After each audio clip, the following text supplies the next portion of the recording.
Welcome to HeART, friends. This is Monica C. Guidry. That was so lame. This is the second time that I did this, guys. Welcome to HeART, friends. This is Monica C. Guidry. I'm so glad that you are joining in and listening, and I hope that you've enjoyed these past few weeks for this special edition talking about sex, everything sex with Dr. Celeste Holbrooks. Today, we're going to be finishing up with Dr. Celeste. I don't know what I'm going to do without you. What am I going to do with life? Oh, I don't know. we can still do this. We could just do this every Monday. Come on. Listen, I'm like, hey, I'm all for it. Before we jump into it with her, because she's so good, mind-blowing information every time, I just kind of want to remind you guys that we finished our 5 days of Discovering Passion Challenge. And that means, I can't show you the book, but that means that everybody that completed the 5-day challenge, you guys get a free ebook, Discovering Passion and Purpose, and using the fuel that's inside of you to discover your dreams and to live out your dreams. So that's on Amazon, available on Amazon, but those of you that finish the challenge, you get it for free. So yay, challenge. That's awesome. I love that. I love that you created that. That sounds awesome. It's so great. All right, so without further ado, we get to talk to Dr. Celeste. I know that's why you guys are all tuning in. So how are you, Dr. Celeste?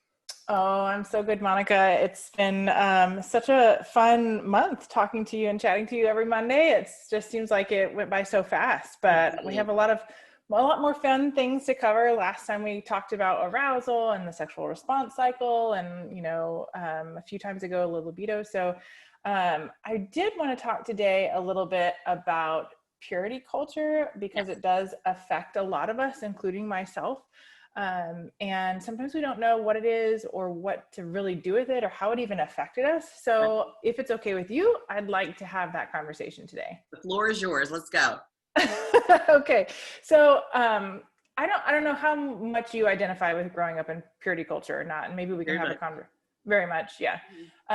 So for the listeners, purity culture is this name kind of given to those of us who grew up in the 80s and 90s, and some in the early 2000s, where there was this real push and kind of a back push from the free love of the 60s and 70s of waiting until you're married to have sex. But it was way more than just that. That alone wouldn't have caused such a disruption, but it was the policing of how women dressed, and the talking about how if you have sex before you're married, you're going to be less than, or you're going to be less valuable. And there was lots of things that people marketed, like the True Love Waits campaign and purity rings and purity balls and pledges. And you better believe I was all of that. Were you too? You're pointing to yourself. I had a certificate. Wait, I had a little certificate, little thing that we went through, and yeah. Totally. It was a big deal. I had the things. I had a ring that a purity ring, and I wore it around my neck. Maybe we talked about this, because my school was so conservative, we couldn't wear jewelry. So I got a purity ring, but I couldn't wear it. Oh. I had to wear it around my neck on a chain underneath my shirt. Okay. I know. So anyway, purity culture was this kind of backlash from the free love, and it was an evangelical Christian movement to promote abstinence-only education, along with kind of some biblical rhetoric about how people should live their sex lives. So a lot of us grew up that way, and there was a lot of messaging that ended up, even though it was meant, I truly believe it was meant in love. The intent was loving, but the impact was harmful for most of us. And so what happened was, those messages of you're going to be less valuable if you have sex before you're married, or your body as a woman, because these messages were directed at women. I mean, there wasn't any like purity or purity rings, but no purity pocket knives. Right. Yeah. It was geared mainly towards ladies, girls. Yes. Never purity thought. Purity balls, purity rings. And the objectification and policing of women's clothing, like you shouldn't wear a short skirt because it will, cause you to be a stumbling block for your brothers in Christ. That was a big one. Lots of objectification that you might not recognize. So objectification meaning making you or your sexuality into a thing, instead of part of who you are, like you're a stumbling block, you're a de-petaled flower, you're a chewed up piece of gum, all of those things, essentially telling women that they are things and their virginity or their sexuality is a thing that you give to an appropriate person, right? At an appropriate time. So it was sexual objectification in a very different way. So we grew up, we either had sex or we didn't have sex. We had some sex, no sex, whatever. And what happens was when we're given some of these messages, like the way that you dress is responsible for the arousal of a man. Like if you wear a dress that's too short, you are arousing a man. That message in a relationship or a marriage later turns into, I am in charge of how my husband does or does not get aroused. So I am responsible for sex. Exactly. So then if you've ever felt like sex was a chore or you felt like responsible to it, like think on back. Did you get messages that you were responsible for men's arousal? I mean, what you're saying now is like, well, maybe subconsciously it was like ingrained in me that I was responsible. No one ever, verbally said it, but all of the messaging leading up to adulthood lended to that. Yeah, absolutely. And I love how you say that, because a lot of the messages weren't explicit, like you're responsible for men's arousal. They were implicit, like the way you dress is responsible for men's arousal. Right. Yeah. Unbelievable. So keep going. You're like, So we're trying now, as we're all kind of in adulthood now, those of us who went through these messages and messaging, we're trying now to kind of figure out, how do we rebuild a sex life that's more conducive to who I want to be as a woman and how I want to live my life.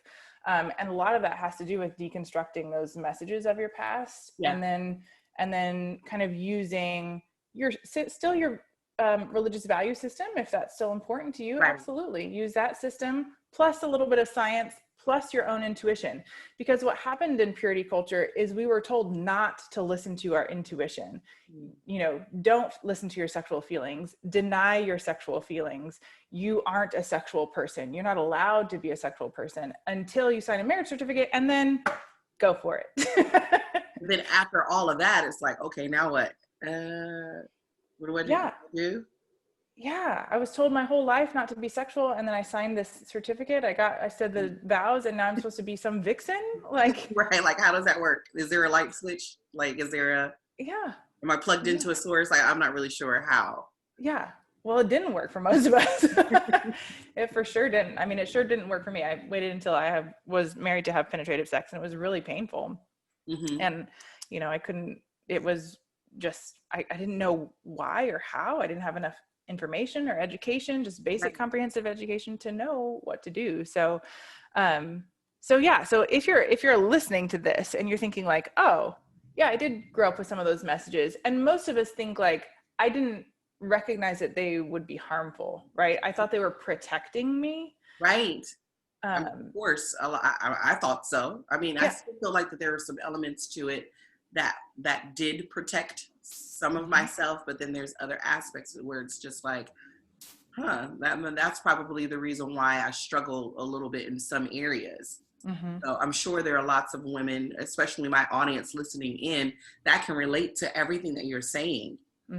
Yeah, absolutely. And I'm glad you bring up that there are some elements that were protective. Like, for example, here's something that I hear a lot, that if you say, we shouldn't teach purity culture, I'm saying just sleep with whoever you want, like be wild, and that's not at all what I'm saying either.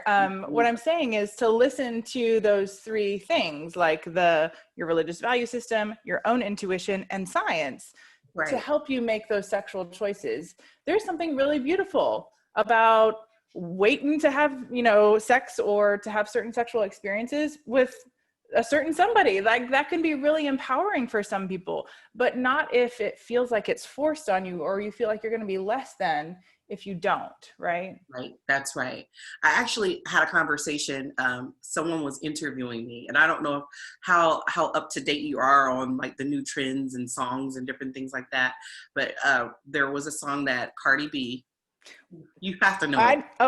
You have to know it. Oh, I listened to it this morning. Like yes. So WAP. And they asked me, so what do you think about, the girls that are listening to this and what they're doing to their future and all this stuff. And I just could not, I felt like that he was trying to pull me into the direction of saying that if somehow they, lived a promiscuous life or whatever, that their future was bleak, that they wouldn't be married like me. And I just said, no, I don't think that at all. I said, do you remember listening to, and I started naming all these groups that we listened to, Rex and Effects and Pumps and a Bump and, all this stuff. I mean, there's nothing new under the sun. And so I'm like, we listened to it. I listened to it. I turned out fine. I'm not saying the road might not be a little bit difficult when you've engaged with so many different people, because I believe that when you do, you've kind of stripped your identity a little bit. You've given yourself to people who have not valued you. So therefore you have to pull down those walls and uproot different things left over from maybe your self-esteem. But other than that, their future is just as bright as anybody else's. Like, I feel like that we do that a lot. And we have to be very careful about that. And it's always the woman's fault. Or it's always on us, Right. And so, right. Yeah. I mean, how many songs, and this is exactly what you're saying, but how many songs mention penises and what, women should do to their penises and, all of this. And we just don't even blink an eye. Like I could, we could name 1,000. I'm just thinking no one, it's never an uproar. It's just not. And I could just go into so many different things about, just how women are viewed in, just in religion, in church and all of this stuff, and how we're responsible, as you stated, just with our clothes, and you don't want to be a stumbling block. What about the guy? What about, what's his responsibilities? But anyway, I feel like I'm running down a rabbit trail. No, I'm glad you are. I'm glad you're doing it, because it's something that we need to talk about more. It's the classic Madonna whore complex, the classic lady in the streets and a freak in the bed, right? That's the ideal. Like, I want you to be, loud and in charge and kinky in the bed, but I want you to be a Stepford wife, and silenced in the street. Right. Okay, it looks like there's 2 people that's entered into the room to join us, and I know they're my friends. I'm saying that who is 2 it? strangers joining us from somewhere. I don't know who Lady RE is, but I'm gonna let Lynn in. Lynn is a really good friend of mine, so I'm gonna admit her. I'm so excited. We're gonna do questions. Yeah. So let's see who else is on. Let's see who's here. Lynn, are you on? Can you hear me? I can hear you. Okay, so Lynn is a really good friend of mine. She's like, we say best. We are part of this group called Besties Group, and she's actually you're a counselor, a psychologist. Pastor, whatever. You can use all the terms. Yeah. Hi, Lynn. I'm so glad you're here to join us. This should be fun. I am driving through the mountains right now, so hopefully I'll be on the entire call. If I drop out, it was nothing that you said. It was my connection. This has been iffy the entire time. That's no problem. Well, we're so glad you're here. So this is the part we were just talking about, purity culture. So we've kind of ended that portion. We might pick back up, Celeste, because I think it's very, very important. But so this is the part where we're going to do like question and answers. So did you have any, because you see a lot of couples, Lynn, what are some questions that a lot of them ask you? Well, I actually just met with a couple just a couple weeks ago, and the conversation was so difficult because you could just tell that the husband was very religious, and no matter what the wife would say, he was going back to scriptures and whatnot. And I kept sitting there thinking, no wonder you're having trouble sexually when you can't even talk about sex without it becoming a sermon series. So how do you work people through that? I think what you're talking about, the purity culture, how do you work people through that and begin to recognize that sex inside of marriage is a holy thing, and it's okay to celebrate it, and it not just be duty or responsibility So good. because of the covenant. Yeah. Yeah, that's such a great question, Lynn. And I hope that I can give you a tool to help when you have these types of clients in your office.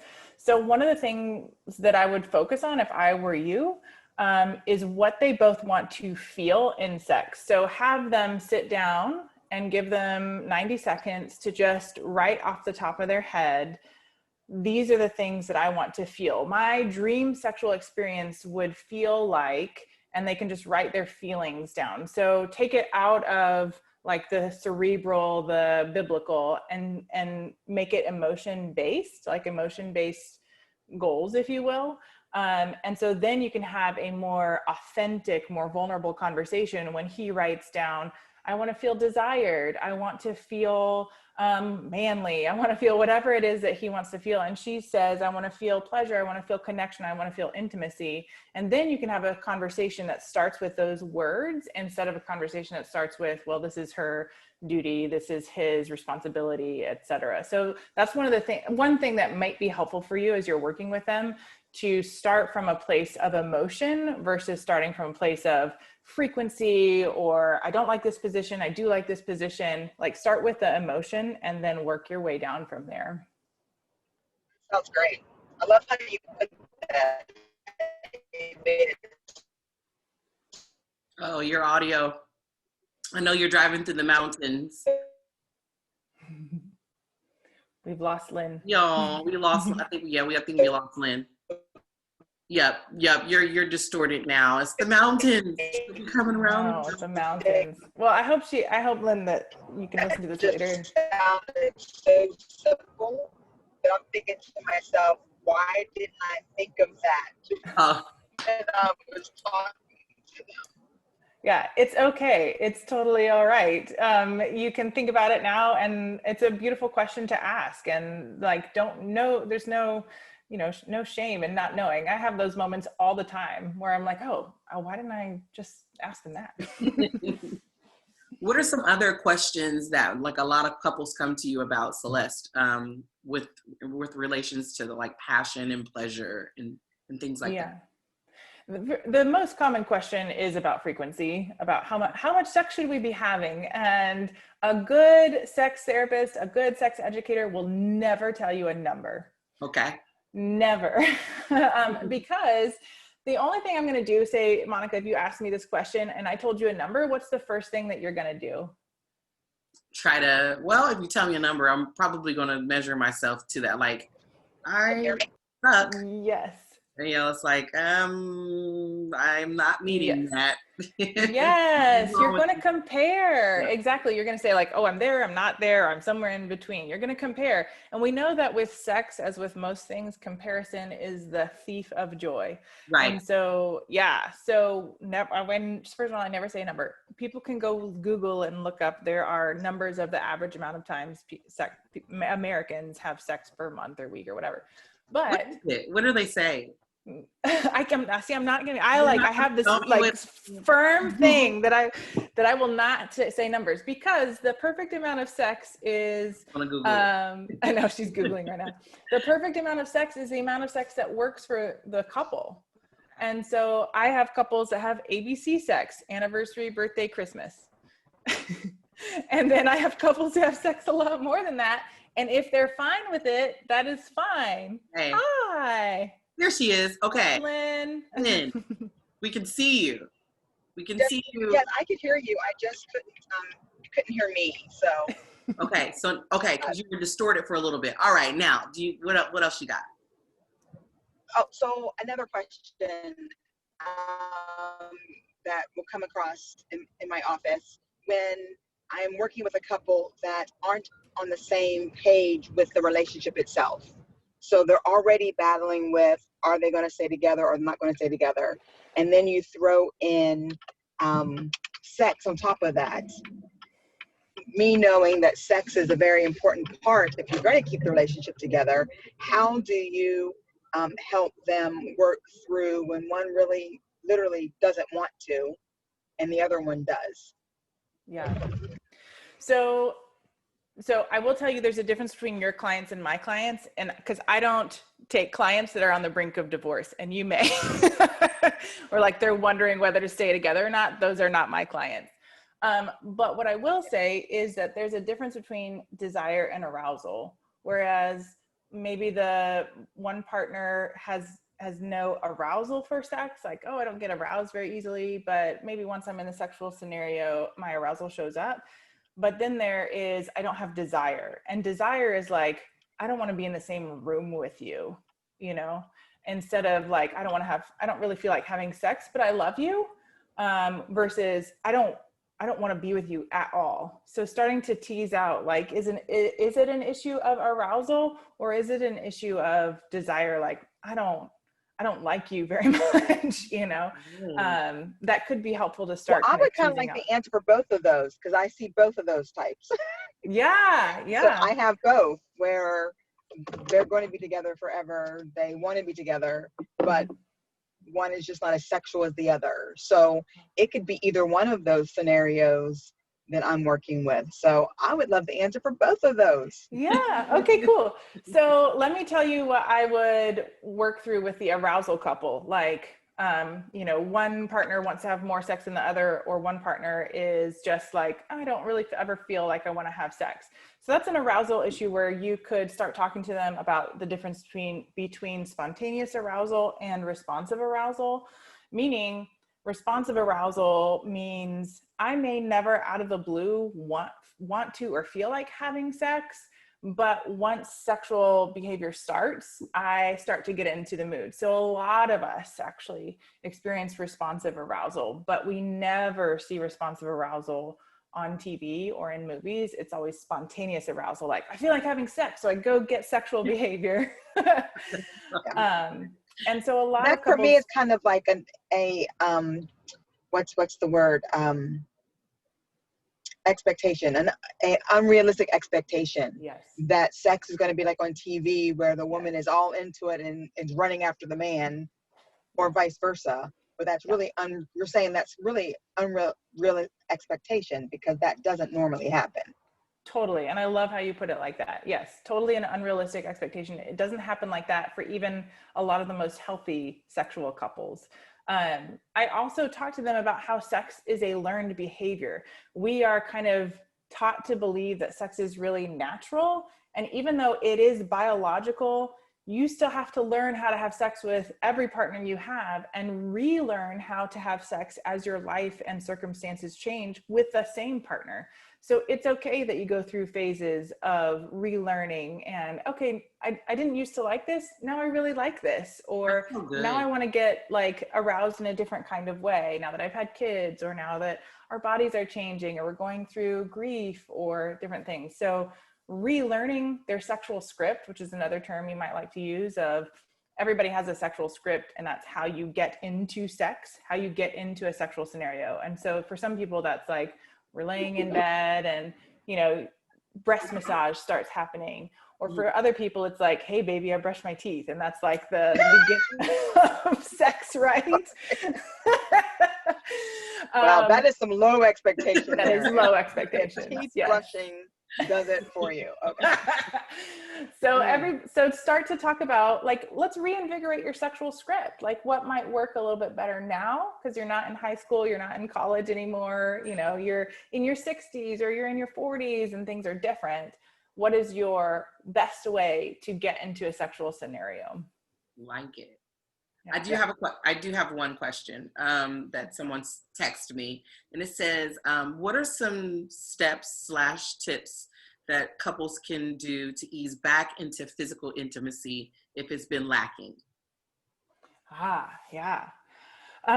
So one of the things that I like to give to couples who have maybe had like a brief moment of respite from sex or a brief separation from sex for lots of different reasons. For example, when my brother died, there was a long period of time when I did not feel sexual, right? And so this happens.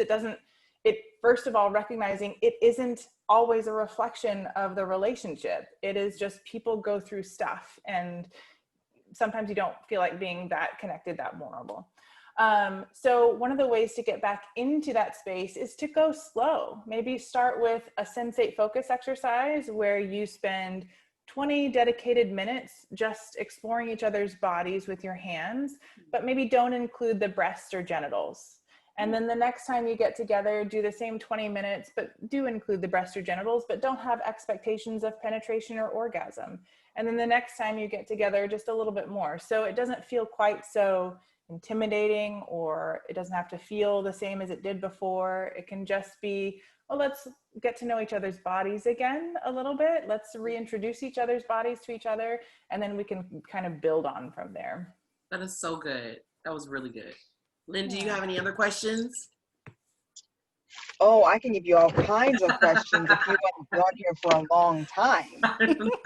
You're the friend that I need to have on at the very beginning when I was super squeamish about like even having this conversation. Like, oh, I don't know what even what. And I said, this is the best podcast ever, until I found out that my 19-year-old daughter was listening. And then I thought, thanks, Monica. Now she knows more than I do. Great though, she's empowered, right? Right. Loving it. Yeah. You got this, Lynn. But the great thing is she's talking to me about it. And I think that's a win, because how many young people who have grown up in the church, I mean, with pastors for parents. So not just grew up in the church, but her pastors or parents who is sitting down with mom saying, so Auntie Monica said this. What do you think about that? Right. You know, so it's been very fun. Yeah. That's good. As uncomfortable as it is, Lynn, I always tell parents that the most important thing you can say to your kids is something that helps them establish trust with you. That's your number one goal, is you want to be the person they go to when they have sex questions. And you do that by being honest. Exactly. Like, this is sex. This is your penis, your vulva, your clitoris, and so that they'll come to you when they're like, oh, I'm having this issue, or I'm having these feelings, or I don't know what to do here, instead of to the internet or cousin Vinny or whoever. I couldn't agree more. I could not agree more. I had a conversation with a new couple last week who's talking about adopting. So they don't know how old their child will be. And I said, one of the things and I'm an adoptive parent. And so they wanted to meet with me because, okay, how do I navigate some of these waters? And I said, one of the things that I tell every parent is, from the time your child is a baby, if they have a question, if they're pointing at I told the story of my daughter being in the bathtub with me, and she noticed for the first time my pubic hair. And most parents be just like real embarrassed and push her away. And I just simply said, hey, that protects mommy's special place. And when you're older, you'll have it too. And she just kind of went, turned around and kept playing with her toys in the bathtub. And that was it. And then when she had her next question, she had no fear coming to me to ask me questions. And thanks to Monica, I know that relationship is still going strong. That's awesome. That's amazing. And that's exactly right. Like, we are the ones who make it so weird. The kids aren't trying to make it weird. They're just asking, like, how do you make a peanut butter and jelly sandwich? How does sex work? What are these things on, and if we don't answer, the kid in the back of the bus is going to answer the question, and who knows what the kid in the back of the bus is going to say. So I would rather it come from me than the sixth Right. grader that's as clueless as they are. Right. Right. Exactly. Thank you, Lynn, for coming on. I'm going to release you so I can wrap up with Celeste, but you're awesome. All those questions. Thank No you, problem. Lynn. It was so All nice to meet right. you. You Drive safe. too. Bye-bye. Bye. Bye.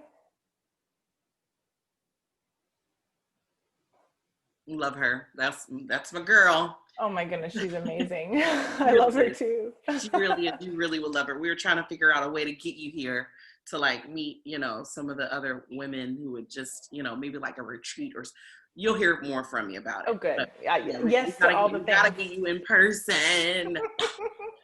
But is there any final thoughts that you want to wrap up with? I know this is our last official week. We might extend. We'll talk about doing this.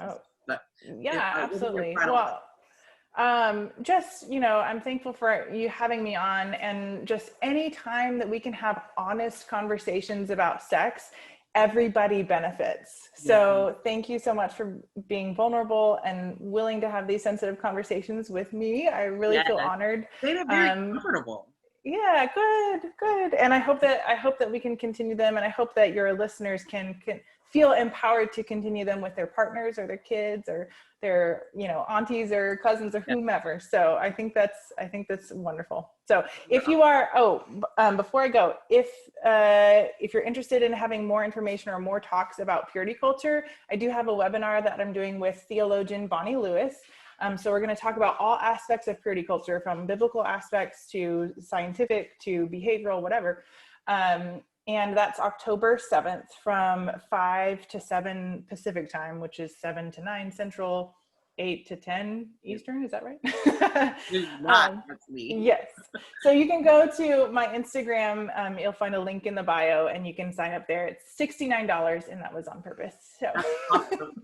Oh, how cool is that? And we all know what that is. Pun intended. That's right. Anything else you want to say?